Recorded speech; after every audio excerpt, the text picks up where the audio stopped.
नमस्कार, AB star news देख रहे हैं आप और मैं हूं आपके साथ सोहन सिंह। वक्त हो चला अपना यूपी का, जिसमें सबसे पहले बात करेंगे मथुरा की, जहां श्री कृष्ण जन्मभूमि से जुड़े साक्ष्यों की प्रदर्शनी लगाई गई है। आपको बता दें कि यह प्रदर्शनी प्रेम मंदिर के पास चिंतामणि आश्रम में लगाई गई थी, जिसमें राजस्व अभिलेख, नगर निगम के दस्तावेज, ऐतिहासिक पुस्तकों के सबूत और शाही ईदगाह की दीवार पर अंकित चिन्हों के फोटोग्राफ का संतों ने अवलोकन किया। बता दें कि सुप्रीम कोर्ट के वाराणसी में ज्ञानवापी परिसर के एएसआई सर्वे के आदेश के बाद से मथुरा की शाही ईदगाह और श्रीकृष्ण जन्मभूमि विवाद का मामला एक बार फिर से गर्मा गया है। श्रीकृष्ण जन्मभूमि मुक्ति न्यास के अध्यक्ष अधिवक्ता महेंद्र प्रताप सिंह ने इस प्रदर्शनी का आयोजन किया था। कार्यक्रम का शुभारंभ संत गोविंदानाथ तीर्थ महंत मोहिनी बिहारी शरण महाराज समेत सभी संतों ने दीप जलाकर किया। इस दौरान दावा किया गया कि प्रदर्शनी में लगाए गए राजस्व अभिलेख, फोटोग्राफ जैसे साक्ष्य शाही ईदगाह में श्री कृष्ण जन्मभूमि के गर्भगृह और मंदिर होने का प्रमाण देते हैं। मैं यहाँ आई हूँ इस प्रदर्शनी में, लेकिन मैंने यहाँ बहुत कुछ देखा है जो कि हम इतने बड़े हो गए मथुरा में रहते रहते और हमें ये सारी चीज़ें नहीं पता थी। लेकिन आज हमें सर के माध्यम से हमें ये सब कुछ देखने को मिल रहा है कि वाकई में ये जन्मभूमि को हटा के मस्जिद बनाया गया है। हम बस ये चाहते हैं कि मस्जिद की जगह कहीं और जाए और हमारी जगह हमें वापस दी जाए। हमारा अधिकार हमें मिलना चाहिए। देखिए, जब हम किसी से अपना अधिकार नहीं मांग रहे हैं तो कोई हमारा अधिकार क्यों छीन रहा है। हालांकि मैं यहाँ आई हूँ, सर ने इतने पुराने प्रूफ दिखाए हैं, मतलब कि इतनी सारी जानकारी दी गई है हमें। आज आपके द्वारा ये प्रदर्शनी यहाँ लगाई गई है, क्या है इसका मूल उद्देश्य? हमारा उद्देश्य ये है कि किस तरह से श्री कृष्ण जन्मभूमि के सच को छुपाया गया, ये सच सबके सामने आना चाहिए। इसी को लेकर के हमने प्रदर्शनी लगाई है। हमने विभिन्न इतिहासकारों की पुस्तकों को रखा है, चाहे विदेशी इतिहासकार हों, चाहे भारतीय इतिहासकार हों, चाहे मुस्लिम इतिहासकार हों। और हमने रेवेन्यू रिकॉर्ड को भी यहाँ रखा है, खसरा खतौनी प्रमाणित प्रतिलिपियाँ है सबकी, ये प्रॉपर्टी कितनी है, किस खसरा नंबर में, उसका भी हमने रिकॉर्ड किया है। नगर निगम के रिकॉर्ड को भी रखा है और विभिन्न मूर्तियाँ जो वहाँ निकली थी उनको भी हमने आज सबके सामने प्रदर्शित किया है। और महत्वपूर्ण तथ्य जो हिंदू प्रतीक हैं जो मस्जिद पर बने हैं, जिसे मस्जिद कहते हैं। बीजेपी सांसद बृजभूषण शरण सिंह ने अवैध खनन के आरोपों पर बयान दिया है। उन्होंने सभी आरोपों को बेबुनियाद बताया है। उन्होंने कहा कि अवैध खनन से ना तो मेरा और ना ही मेरे परिवार का कोई संबंध है। पूरे मामले की विस्तृत जांच जिलाधिकारी की निगरानी में की जा रही है। इसके अलावा बीजेपी सांसद बृजभूषण शरण सिंह ने एक और बड़ा बयान दिया। उन्होंने कहा कि WFI का अध्यक्ष हमारे ही कुनबे का होगा। बीजेपी सांसद ने चुनाव से पहले जीत की घोषणा कर दी। उन्होंने कहा कि हमारा समर्थन बनारस के रहने वाले संजय सिंह को है और उन्हीं की जीत होगी। वहीं पहलवानों के विवाद पर बीजेपी सांसद ने कहा कि अब पूरी पिक्चर साफ होती दिखाई दे रही है। सभी पहलवान आपस में छींटाकशी करते नजर आ रहे हैं। के चुनाव में पूरे प्रदेश में मौजूदा समय में 25 इकाइयां हैं और हर इकाई का 25 राज्य है, हर इकाई का 2 वोट होता है और 20 राज्य हमारे साथ हैं।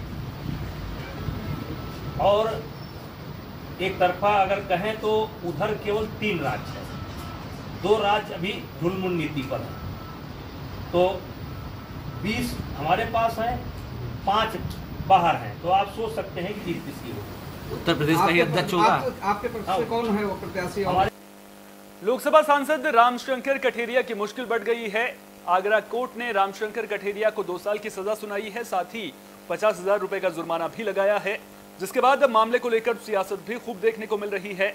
समाजवादी पार्टी के जिलाध्यक्ष सर्वेश बाबू गौतम ने सदस्यता खत्म होने के बाद तंज कसा है। उन्होंने कहा कि जिस तरह से विपक्ष के सांसद की सदस्यता समाप्त करने में लोकसभा अध्यक्ष ने कोई देरी नहीं लगाई थी, इसी तरह से लोकसभा अध्यक्ष को रामशंकर कठेरिया की सदस्यता को तत्काल समाप्त कर देना चाहिए। सांसद इटावा श्री रामशंकर कठेरिया जी को आगरा कोर्ट ने 2 साल की सजा एक मामले में दी है।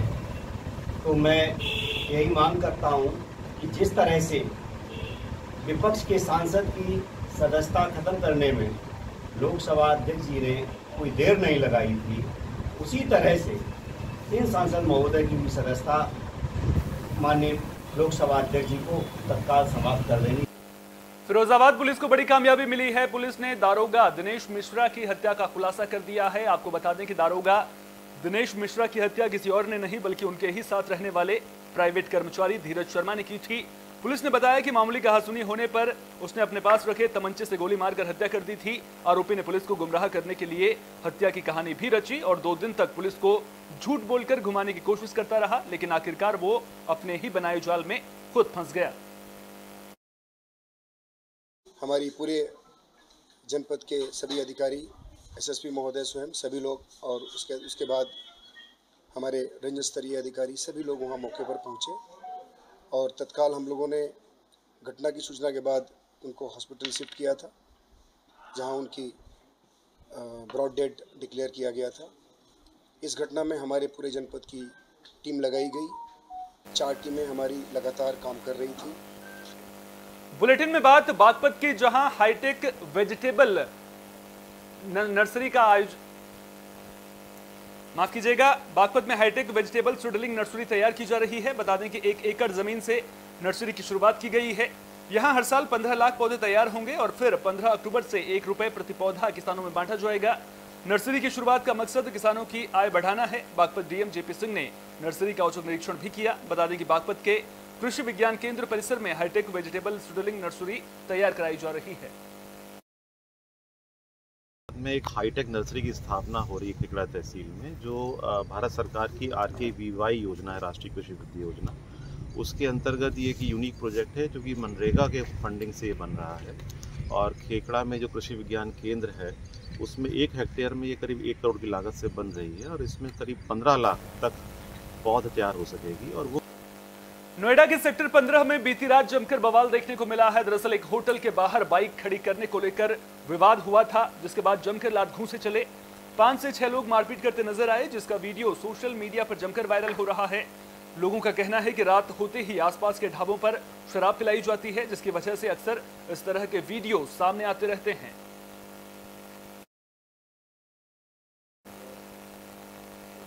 यूपी के बांदा में पुलिस को बड़ी कामयाबी मिली है। पुलिस ने नशीले पदार्थों की तस्करी के आरोप में एक व्यक्ति को गिरफ्तार किया है, जिसके कब्जे से 200 ग्राम स्मैक बरामद की गई है। बरामद स्मैक की कीमत इंटरनेशनल मार्केट में करीब 20 लाख रुपए बताई जा रही है। पुलिस ने आरोपी को गिरफ्तार कर कानूनी कार्रवाई शुरू कर दी है। क्या मामला है, कहाँ का? थाना मतौन द्वारा एक स्मैक तस्कर को गिरफ्तार किया गया है, जिसमें सूचना थी आज 5 तारीख को कि एक व्यक्ति जिसके द्वारा आसपास के जो एरियाज लगते हैं और जनपद लगते हैं वहाँ पे स्मैक की बिक्री की जाती है। इसमें तत्काल SOG को भी लगाया गया और जनपद जो थाने की स्थानीय टीम है उसको भी लगाया गया। इनके द्वारा एक व्यक्ति को अरेस्ट किया गया है, जिससे लगभग 200 ग्राम जो है अवैध स्मैक जो है बरामद हुई है, जिसकी कीमत लगभग मार्केट वैल्यू। ग्रेटर नोएडा से एक हैरान करने वाली खबर सामने आ रही है। दरअसल जब एक प्रेमी अपनी प्रेमिका से मिलने पहुंचा तो प्रेमिका के घर वालों ने उसकी पिटाई कर दी। आपको बता दें कि अछुजा गांव का रहने वाला एक युवक अपनी प्रेमिका से मिलने गया था, लेकिन उसे लड़की के परिजनों ने पकड़ लिया और युवक के साथ जमकर मारपीट की। मारपीट करने के बाद युवक के भाई को फोन करके बुलाया गया और उससे जबरन पेपर पर भाई के चोरी करने की बात लिखवाई गई, जिसके बाद अयान का भाई उसे दादरी के प्राइवेट अस्पताल में ले गया। पीड़ित की शिकायत पर पुलिस ने जांच शुरू कर दी है। मोहम्मद, क्या हुआ आपके भाई के साथ? मेरे भाई को भी सदल्लापुर की एक लड़की है, उससे वो बात करता था, इंस्टाग्राम पे चैट करता था।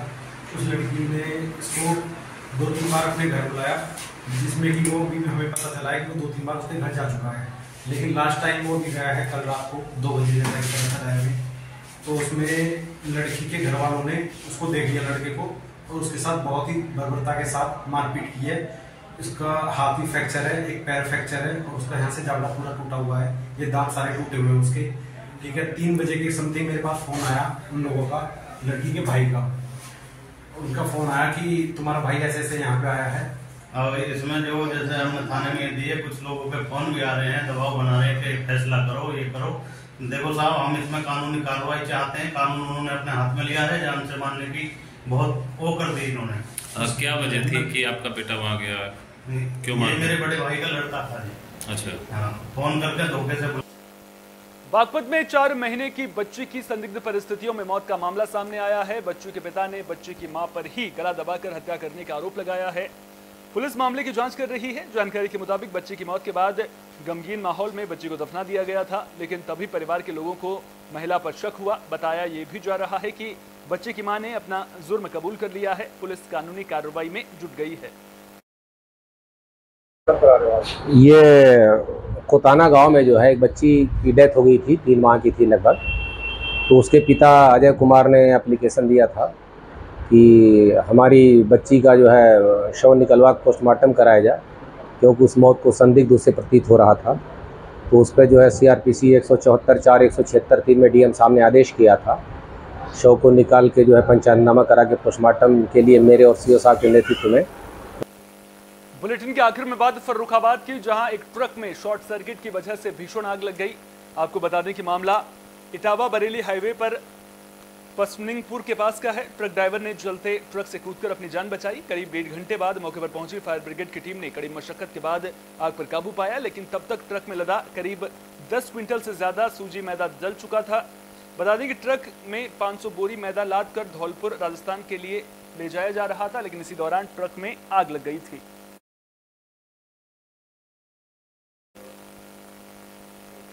इस बुलेटिन में मेरे साथ इतना ही। अपना बहुत बहुत ख्याल रखिए। देश और दुनिया की तमाम अहम खबरों के लिए बने रहिए AB स्टार न्यूज के साथ।